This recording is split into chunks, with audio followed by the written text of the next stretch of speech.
You know, one of the reasons why I enjoy acting is because it gives me a chance to experience circumstances and lives that I would otherwise not have the opportunity to experience. I enjoy being able to take on different social, economic, and cultural backgrounds. And so when I was given this opportunity to play this woman from a time that really is not part of my everyday life. I mean, it was such a gift as an actor to be able to lend myself to that kind of story. Our discussions were always just geared towards character and creating a real human being on screen. I, of course, did what I needed to do in order to bring that person into the room, and it was really about like trying to find not only the inner workings of the character, but also the external circumstances and the physicality that would have lent itself to that inner character.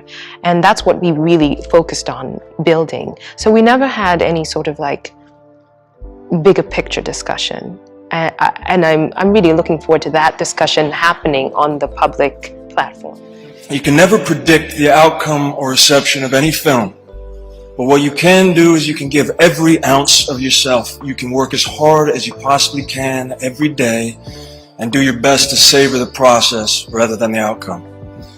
What transpired was the most joyous 2 years of studying, exploring, training, and unearthing everything I could.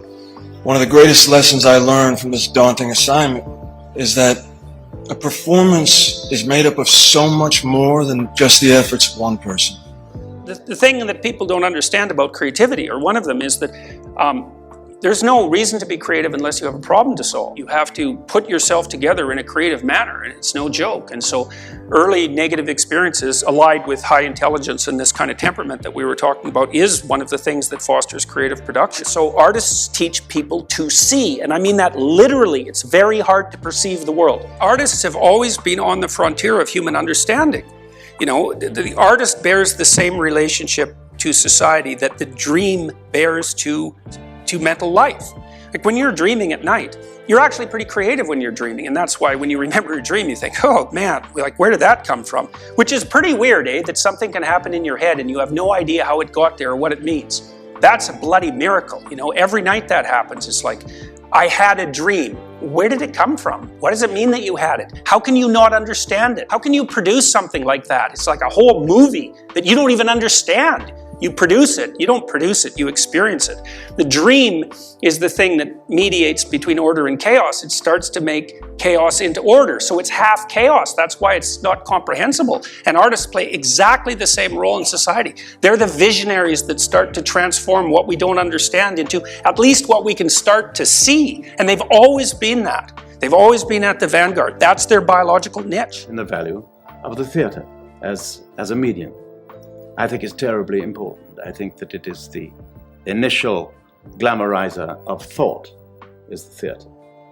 I think that through the art of the theatre can be told without too much disguise, without too much directness either, the secrets that by its antipathies and sympathies, the secrets and the knowledge of the human heart. And I think that makes the art as important as the doctor or the psychologist or even the minister. I think it's vitally important that the world knows itself, and I think the theatre is one of the most immediate means of expression towards that end. The point is this: it's of civic interest because a theatre is, to my mind, the outward and visible sign of an inward and probable culture.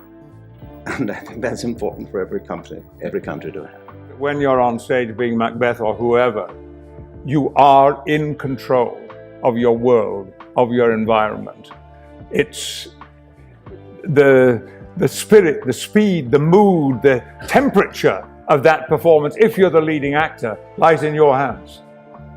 You know, it's like, with Shakespeare, I always feel it's like riding a really powerful horse that you can barely control. It's that exciting, and it's in your hands. It can never be that way in the movies or on television, because moment by moment you're doing segments, sections, and you cannot, it's almost impossible to get an overview of the work, sometimes because films take months to make. And so you're examining little tiny moments of a 100-minute movie. And I find that at times frustrating. Ingmar Bergman was asked once, because he was a great theater director, as well as being a giant of 20th century cinema, and he was asked which he preferred, and he said, "I love the cinema, but the theater is my life." And I think for many of us who have been able to move between the two disciplines, we feel pretty much the same way that Bergman felt. No one asked me to be an actor, so no one owed me. There was no entitlement. So the idea of not getting work, that's part of the territory. The idea that you can do a play like a Shakespeare play, or any well-written play, Arthur Miller, whatever, and say things you could never imagine saying, never imagine thinking in your own life. You can say these things. That's what it's still about.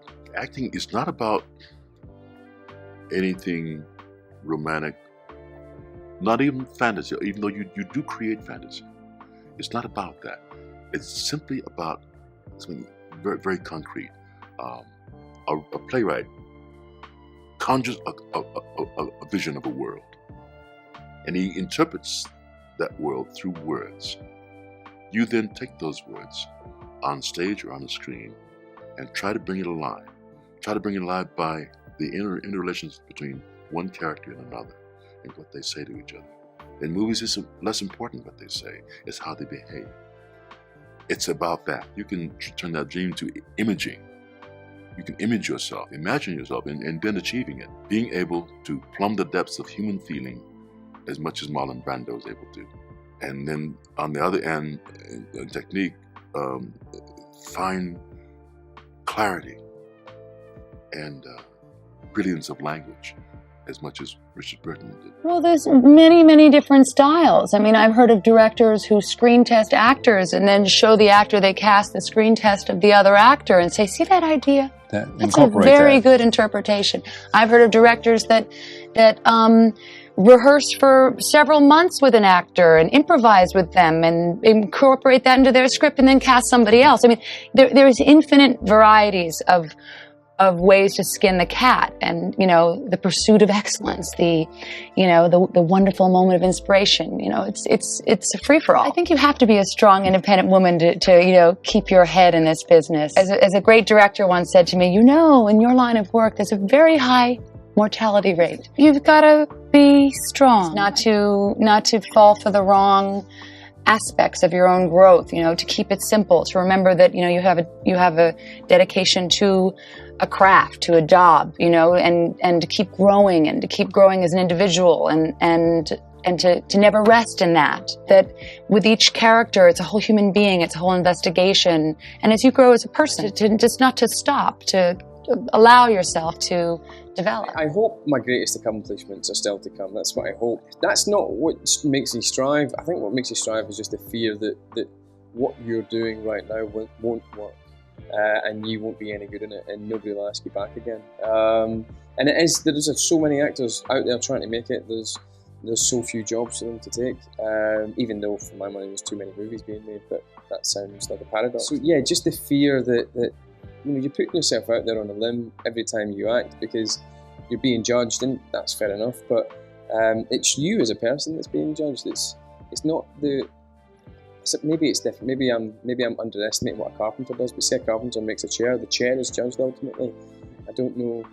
For me, it's whatever I do as an actor. As much as you try to play someone else, as much as you try and inhabit someone else's soul and all that stuff. If people don't like it, it's you they don't like. It's nothing else but you. And that's what spurs you on to not to make people like you, not that, but to just do something that stands on its own and you can be proud of. I look back very fondly at the time I've had and the good fortune, really good luck, You know, it's not, I tell young actors, it's nothing to do with good actors are employed and bad actors are not employed. It's not like that. It's actors who are employed just happen to be lucky because they happen to be in somebody's eye at the time. That it's true. It is absolutely true. It's not being modest, it's absolutely true. And if you just happen to get some kind of a break and you can go on and learn from it and go on and maybe get another job, and that's how it is. There's ever no guarantee with acting, none at all. I just think it's good luck. And you meet great people along the way to have a laugh with.